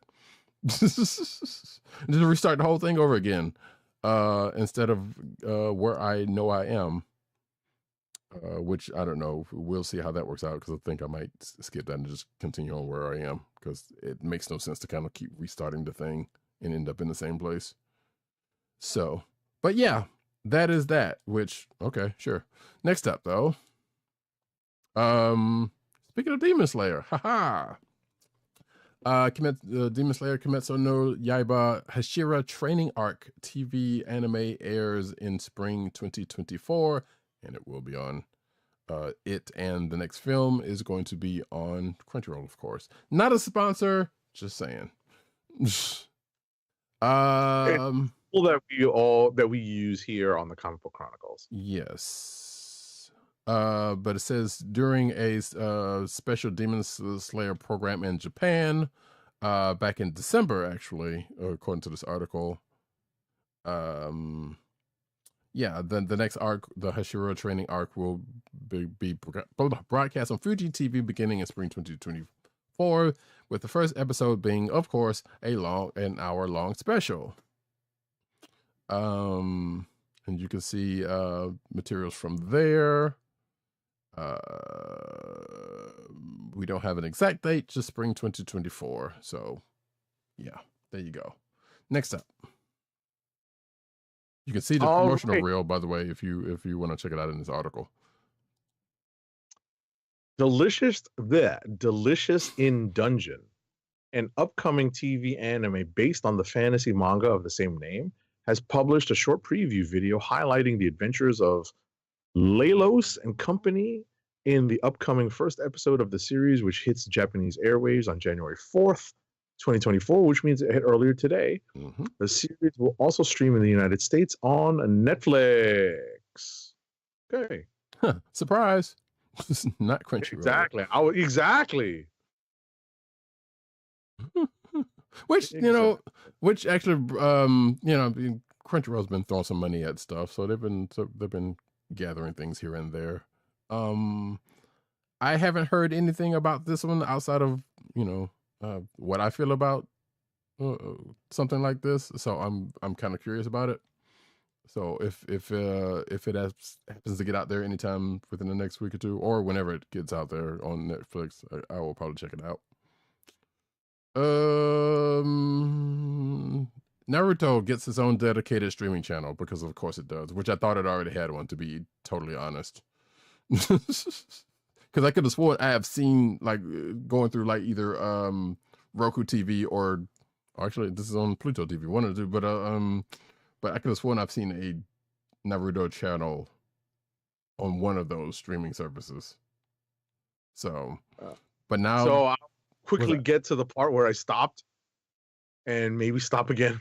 Well, no, because depending on when you hit it, because you know how those they're only going to show certain much, like, at a certain. Well, and no, they repeat every day. They have on demand option. Oh yeah, that is right. They do have that on there. So but wait, isn't it also on Crunchyroll? Yeah, it is. That's why I watched it. Yeah. So either way, I keep forgetting about that they have, because, and matter of fact, I watched the first episode of G.I. Joe the other day, on one of those services for some sort of reason. Oh, because of Duke last week. That's why. Anywho, so yeah, all 222 episodes of the first series are available, providing around 84 hours of content to watch, along with an additional 20 hours from the related spin-off series, which is Shippuden, and I'm assuming Boruto is also, oops, sorry about that, is also going to be on there. And also, is Pluto TV what I was thinking of when I you know what? I think it was. I'm sorry. I'm having a conversation with myself from something I tried to do last night. Never mind. Keep it pushing, folks. Next up. Okay. We go into all right. So the we're comic book transitioning corners. over into scrolling. So no manga news, but comic book news. Mm-hmm. All righty. 1 second, and I will get. Meanwhile, at the Hall of Justice. So, this is a minor spoiler. This is what I was talking about earlier when I was talking about the Vengeance of Moon Knight #1 issue. So, a preview here reveals some stuff that happens in or is depicted in Marvel's Vengeance of Moon Knight #1. Yeah. That's nothing else need to be said about that. I'm going to throw a piece of news in here really quick because this is slightly timely, and then I'll go into the next story. Marvel's Guardians of the Galaxy is free to play for the next week. No, I'm sorry. No, it's free to own. So actually, from today, January 4th, 2024, if you are a part of the Epic Game Store service, and they give out free games every now and then, you can go on there and get Marvel's Guardians of the Galaxy for free for the next week, according to this, which by accounts is a pretty good game, and I already own said game, so. Yeah. Had I thought about this when it came out? Well, it is what it is. But regardless, hey, you can still. I will still probably pull the trigger and own it, this digital copy, or this copy of it on PC, because actually I might want to play it on PC as opposed to the PS5. But hey, if you haven't checked that game out, go so forth and hit up an Epic Game Store. Now then, the power of Thor explains, according to this article, Thor explains the hidden power of Mjolnir actually gives its wielder meow meow. No. So did you read this issue? Because I know I talked about this. You did, and I have not yet. And as a matter of fact, I started to read this issue, and then I got called away to something else. So I didn't actually finish reading the issue. So I won't really go into it, but and I don't think I got to the part where this is being explained. Yeah. Would you call this is not a retcon? This is just pretty much an addition to Mjolnir's. It's an addition. Yeah, definitely in addition to. Gotcha. All right, next up. So this is a spoiler kind of for what happens in Marvel Zombies Black, White, and Blood, basically in the 4th and final issue of the miniseries that was published like a week or two ago, maybe. I think this week. Can Blade the Vampire Hunter slay the zombie heroes? And spoiler alert, yeah, he can. This week. Yeah, it came out this week. Oh, this week. Okay. Mm-hmm. So, yeah. Hey, guess what? the blade cuts through zombies and vampires alike. Go figure. Mm-hmm. Actually, wait. I'm gonna pull this and see if that's actually worth anything. I don't really care much for Marvel Zombies, but hey, sure, somebody likes them. Marvel confirms Venom's final form and its terrorizing. Excuse me. And this is, I guess, kind of a spoiler for Venom 29, which I think also came out this week. Yes. Mm-hmm. And it's Eddie Brock, who apparently in Dragon Ball type fashion has been going through a series of costume changes or form changes. Do we get to see what the hell?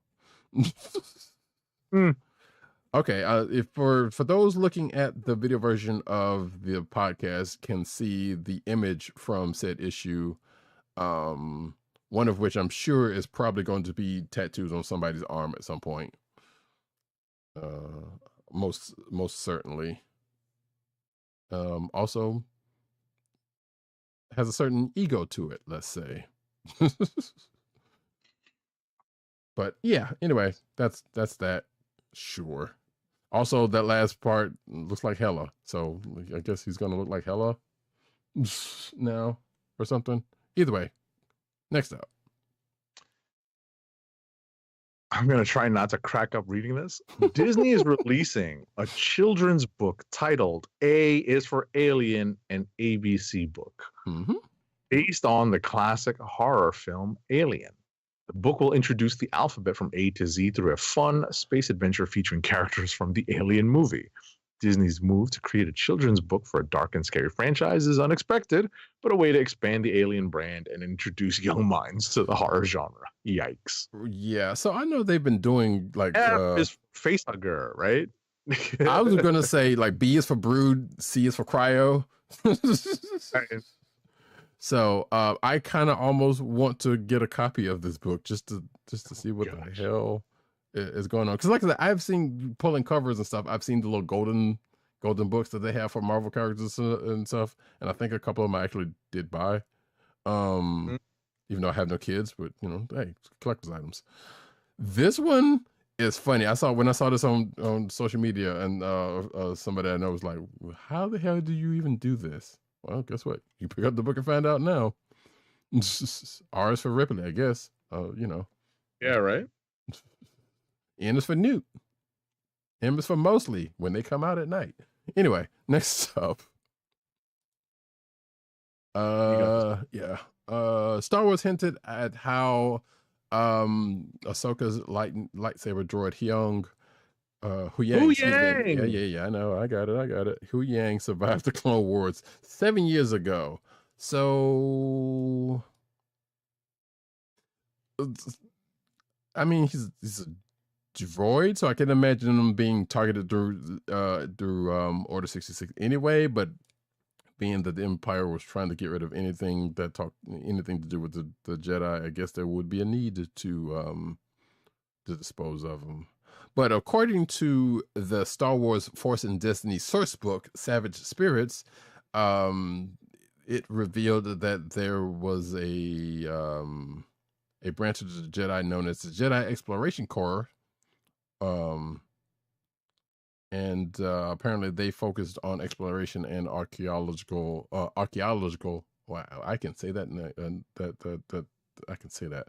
Archaeological. Anyway, research. God damn it, what is going on tonight? And we're often outside on the Outer Rim. Because of that, they didn't know about the Clone Wars until after into things happening, and yeah, I don't know. It goes on from there and basically goes into how potentially Huyang could have escaped notice. So you can read the article for yourself for that. Next up. All righty. So Star Wars Outlaws video game will arrive apparently sometime in 2024 because it's no longer late 2024, which leaves the window open for at some point during 2024. So this is an open world Star Wars game set to release this year. The game lets you explore distinct planets across the galaxy, both iconic and new. You can risk it all as Kay Vess, an emerging scoundrel seeking freedom and the means to start a new life, along with her companion Nyx. If you're willing to take the risk, the galaxy's full of opportunity. Okay. Yeah, I'm just going to go so far as to say fall holiday 2024, because that is the big time where video games come out. And I can't see this one being any different because this is the big game. So and they should still be working on it at this point, not trying to put it out real soon. Anyway, the world is dying. Welcome to the funeral. DC's iconic monsters to host a Hellfire Gala of their own in 2024, according to this article. This is spoilers for Outsiders number 5, which by Jackson Lanzing and Colin Kelly and Robert Carey. I have not yet hit that Outsiders book, but I've been curious about it. So yeah, apparently the Outsiders take on well, according to this, the biggest horror names in the DC universe will be appearing here, and it's not clear exactly who, if anyone, will be living this party alive. The only thing readers know for sure is that Kate Kane's shadowy past will play a major role in this new terrifying social event. So, sure. Okay. Let's see how that goes. It doesn't sound familiar at all with anything that is that has happened or has been happening on the other side of the owl. Next up. So I guess this is our last story of the night. I wanted to preface this just by saying that I do have a little bit of Toy Corner at the end of the news. So I just need just a minute or two. You know, in the wake of post-Christmas comfort shopping, you know, I picked up a couple of small things, but I wanted to get into this article, and it's kind of an interesting article to read because apparently Todd McFarlane has come out and said that Spawn number 350, which is going to drop in February, is, quote, a good jumping on point for new readers. It's supposed to have line-wide implications on the Spawn universe. In a recent interview with comicbook.com, to promote Spawn 350, McFarlane basically says it's going to, in a roundabout way, essentially, you know, push the series into a new reader-friendly territory. So, you know, basically, I'm just paraphrasing some of the quotes that he has in here. He says it's interesting to sort of go, when can you pick up either lapsed readers and or new readers? You know, he thinks that a spot, like, he thought that Spawn 300 was a spot. They actually did 2 issues before 300 to sort of say, if you missed the first 299 issues here, you can catch up.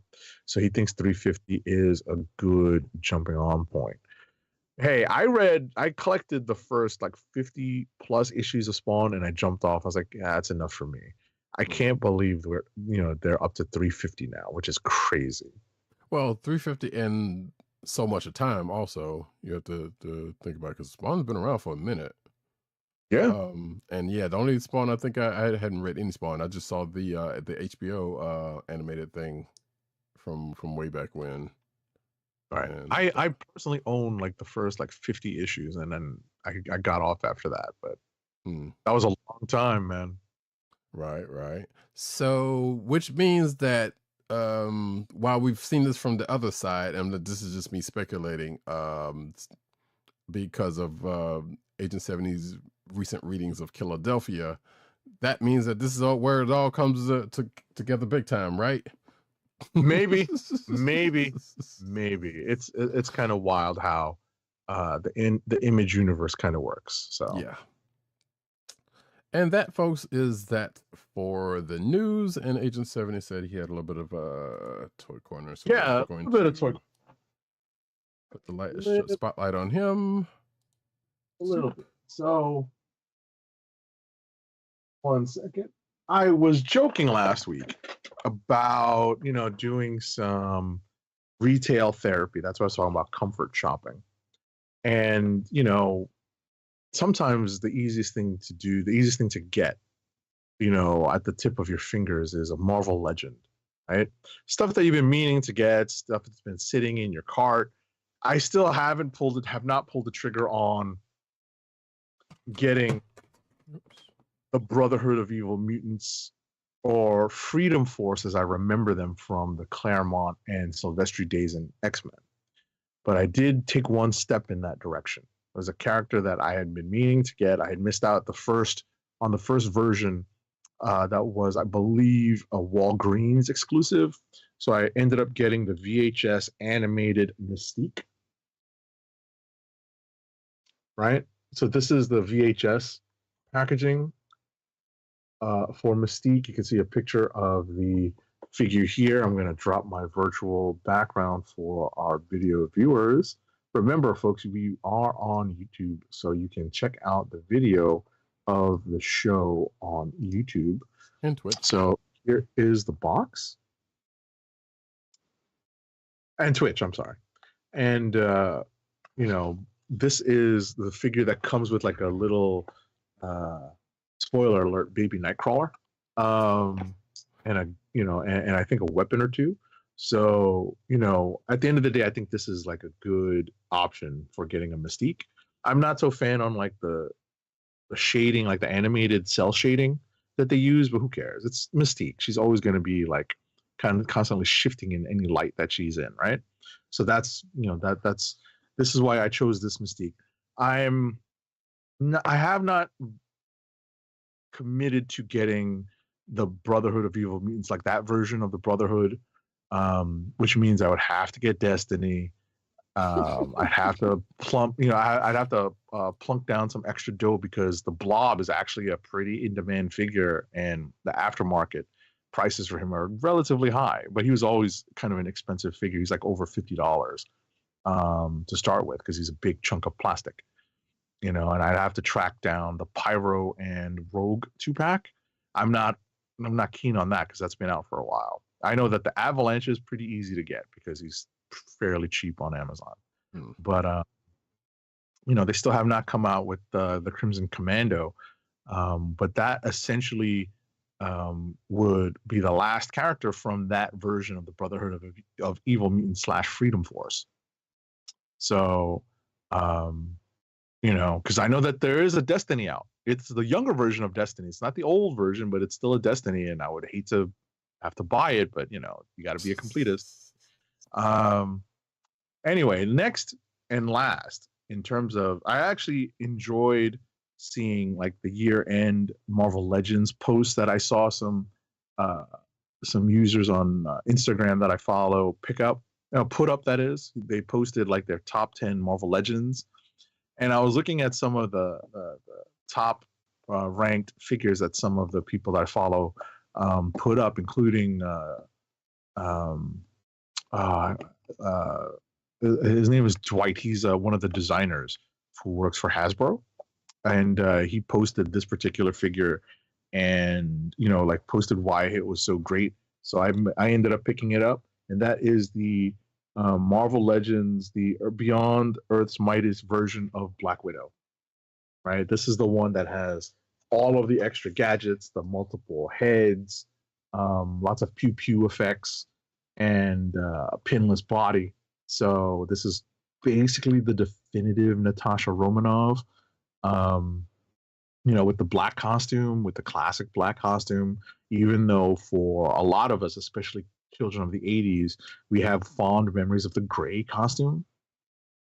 And the short hair, the kind of sexy short hair, if you're into short hair like that, those are some really nice, because obviously I think of the Captain America and Wolverine and Black Widow team up kind of on the cover of Uncanny. I believe it's 268. So, I obviously have a soft spot for that costume, but this is basically the definitive Black Widow. And so I can't wait to kind of unpack this and, kind of compare it to the other Black Widows that I have, because I do have the gray costume. I do have the motorcycle one, and I do have, I believe, well, obviously the movie one that's based on Scarlett Johansson's not very posable. It's kind of frail, if I remember. But in terms of the comic book versions, this is probably the definitive. So that's it for the retail therapy / toy corner part of the show. Actually, wait. She's such a there's poser. There's one more thing. What's that? I said she's such a poser. Yeah, right. There's one more thing. It's not genre based, but I did pick up I did pick up a Funko Pop that I've been meaning to get, and it is not genre based. This is Angus Young, the lead guitarist of the band AC/DC, and I just get I like Angus. He's a good guitarist. Right. Did you get one made of yourself? Because I've seen people. I can't remember if part of those was AI, but I know you could get one made of yourself. Actually, I did not, but I did see that, and obviously they shut down the Marvel Legends option for that. But yeah, I did not. But I was happy to finally pick up. Like, they had been sitting in my cart for, or on a list for a long time, maybe years. Right. And I sat down and said, why don't I get this? It's been, I've had this basically bookmarked this whole time. Right. I think the last non-genre one I got, which I may have shown it, was the George Clinton I got like a while back. No, the most recent non-genre one I got was the Ted Lasso. I put my virtual background back up, but the Ted Lasso that I got, I'm a big fan of Ted Lasso, and I was very happy to get the Funko Pop of Ted. Right. I was gonna say real quick, but before we move on, that Mystique is probably going to be it until they make that new version with the weapons that come out of her. If such a thing is going to happen, like they'll make a plastic molding inside of where she just can pull a weapon out of her body. Oh, I guess. I mean, they would actually do it, but Mystique had a moment, obviously, when Rebecca Romijn and then Jennifer Lawrence portrayed her in the movies. But, obviously they've renewed, interest in the character in the wake of Hoxpox and in the whole Krakoan saga also. So, the character plays a pretty big role. But with Mystique comes destiny. That's why I'm not a fan. Stupid.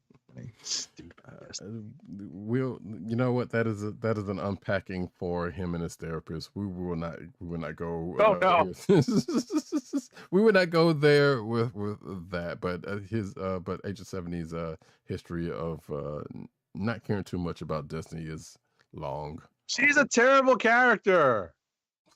So I guess that sums it up. There you go.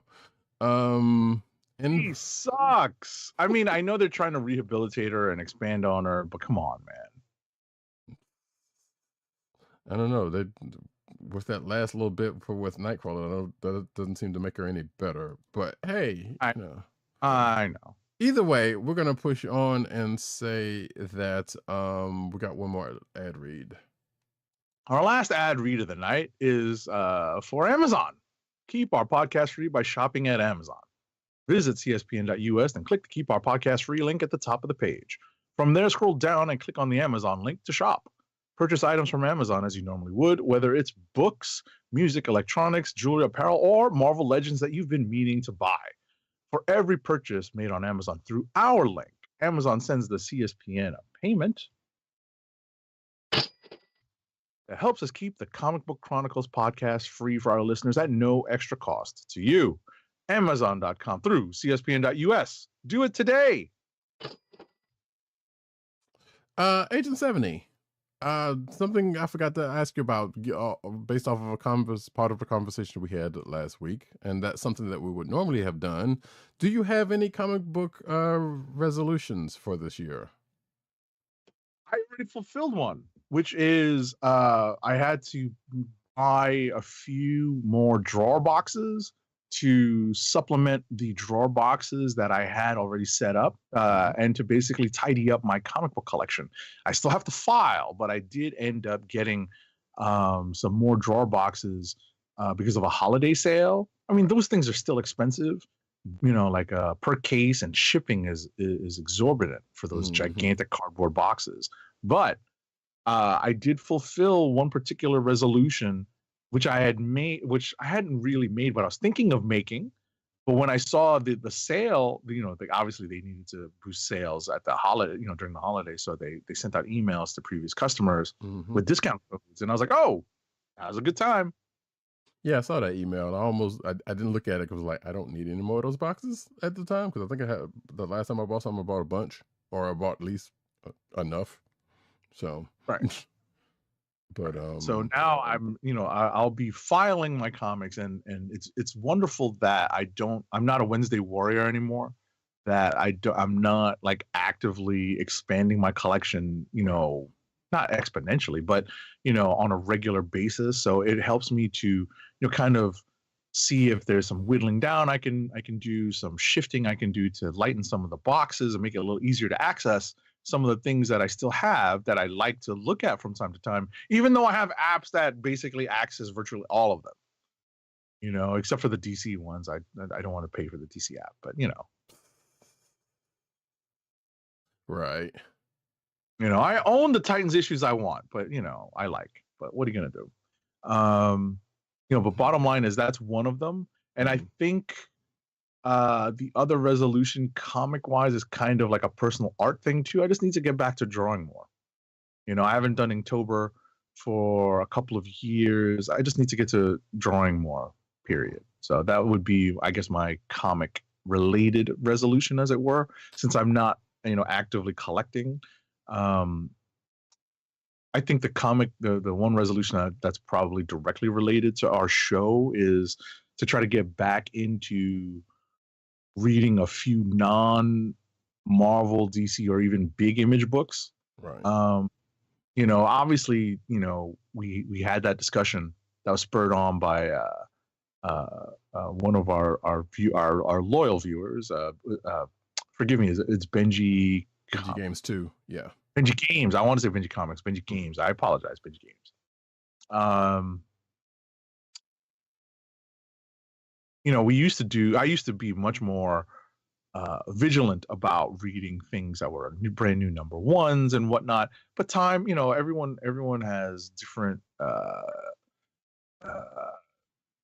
things that take up your time, that are very that take that are of definite importance to your day to day and ongoing life. Obviously I've picked up sports, personal fitness and sports recently, so that's taken up some extra time. I don't necessarily have all the time in the world to do my weekly comic book reading, but I'd like to get back to picking up. I want to read, what is that, Hunger and the Dusk. Mm-hmm. Right. I want to catch up on that because I read the first issue because I got the variant one at New York Comic Con, got G. Willow Wilson to sign it, but I haven't read anything since. So I need to circle back and read those. I know we're up to number 5 this month. So that's something I'd like to probably do. I read stuff that I like, right? So obviously I got hooked on Philadelphia. I read Godzilla books here and there because obviously I'm a big Godzilla fan. And outside of that, I'm like, well, what other kind of quote unquote indie books do I read? It's not much. It's not much. So I need to add to that. How about you? See, I asked a question and I can't say that I have a fairly decent answer outside of the fact that the standing one is always, like you said, kind of reading other books outside of the big two, but I feel like I've been doing fairly decent about that within reason. Right. Well, you're sticking with the Star Trek, and outside of that that too, but counts. Yeah. No, but that counts. That counts. Well, but I'm saying like outside of that though, I feel like even though yes, it's not from the big two, and but there's still kind of a big franchise. But I mean like stuff to start like Hunger in the Dusk and little stuff that's not from an existing franchise that is in pop culture, I guess is what I'm saying. Right. So like you need to find at least one thing that's like your Philadelphia. I feel like I said, I feel like I've been pretty good about stuff like Hunger in the Dusk, like that kind of come across. So I can't say that I haven't been doing it, but stuff like that I've have interest in haven't come across that often. I'll say that. That's kind of one of the few that was like, hey, okay, this sounds interesting. Let me get that, pick that up. But outside of that, as far as the resolution is concerned, I think the one that I've been kind of kicking around in my head is having to do with writing. Like I have an interest in writing. If that hasn't been apparent in how I talk about books, but like the actual structure and everything, like I've been threatening to kind of dive into not necessarily writing a book, but just kind of the process, just checking out the process a little bit more. And between that and editing, which if you've seen my tweet about editing last week, you might think something differently, but no, the process of writing and the process of editing are both things that I have some very deep curiosities about, and do like. But like I said, I do want to kind of dive in just for my own edification, into those a little bit more. Just like, hey, you know what? Now I get this a little bit more, even though I have a fairly decent understanding of both, but a little deeper appreciation for it doesn't have prose writing or comic writing or a little bit of both or script, screenwriting.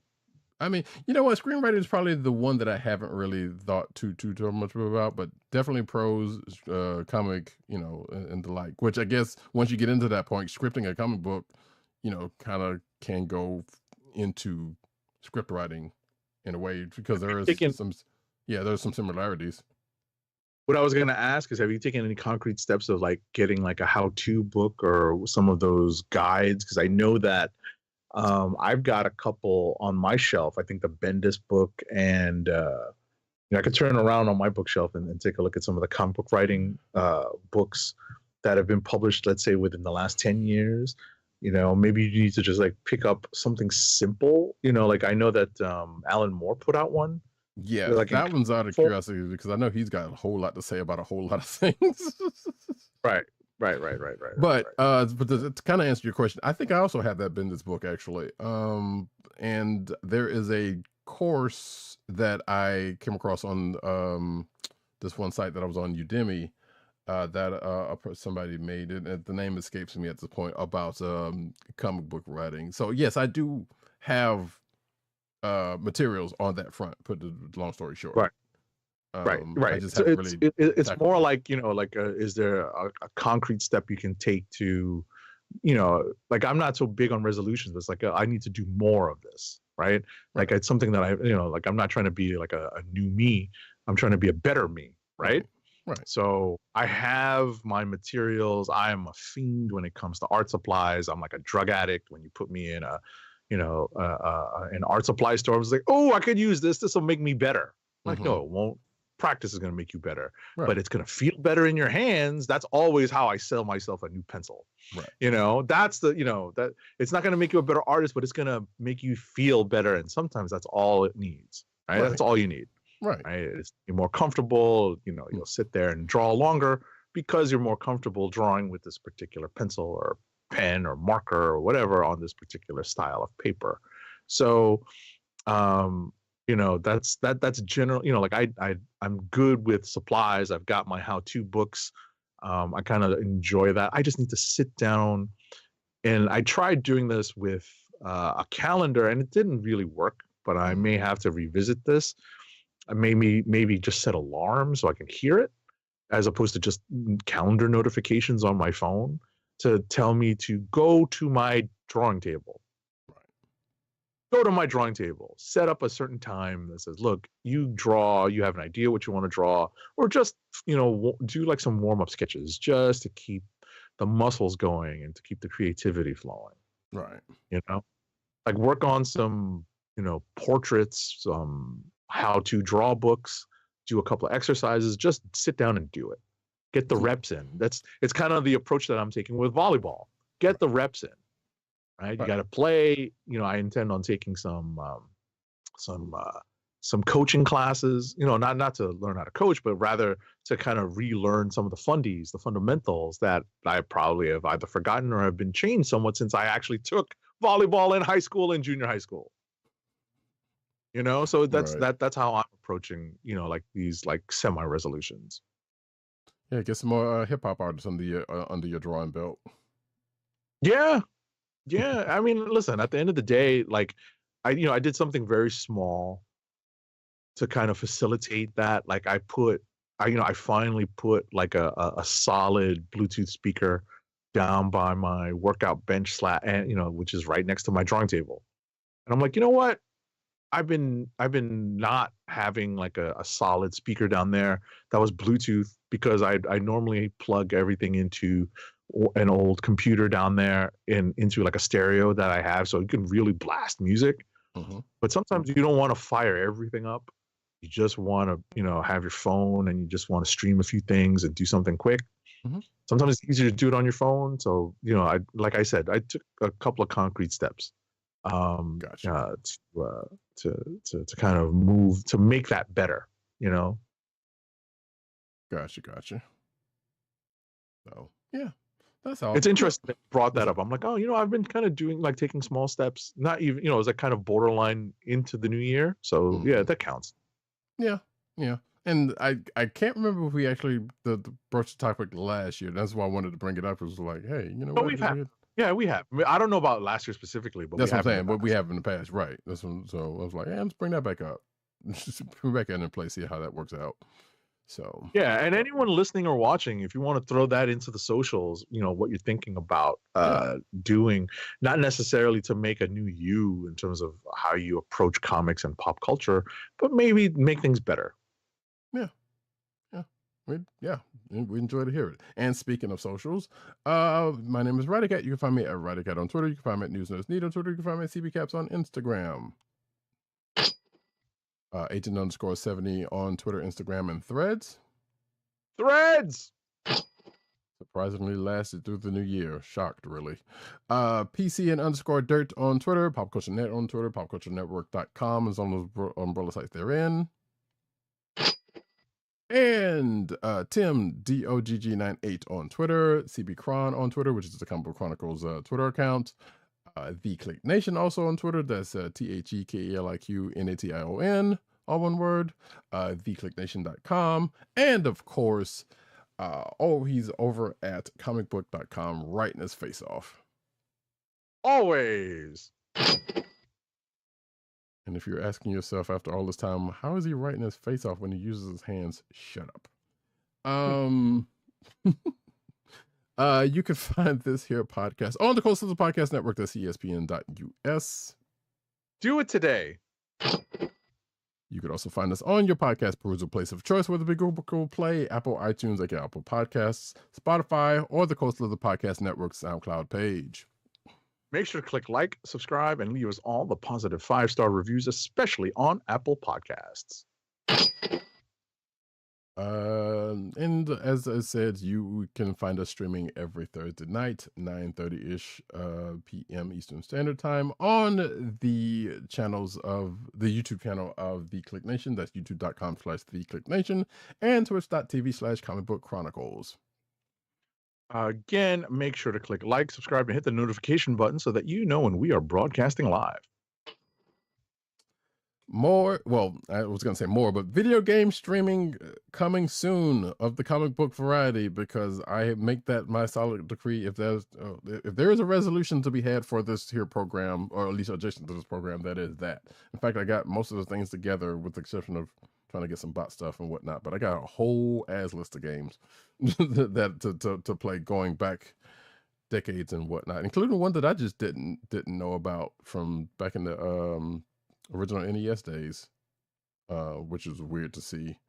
But hey, all in due time, and hopefully shortly coming. Stay tuned for that. And with that, folks, this has been the Comic Book Chronicles. Peace. Peace. One. Wakanda forever!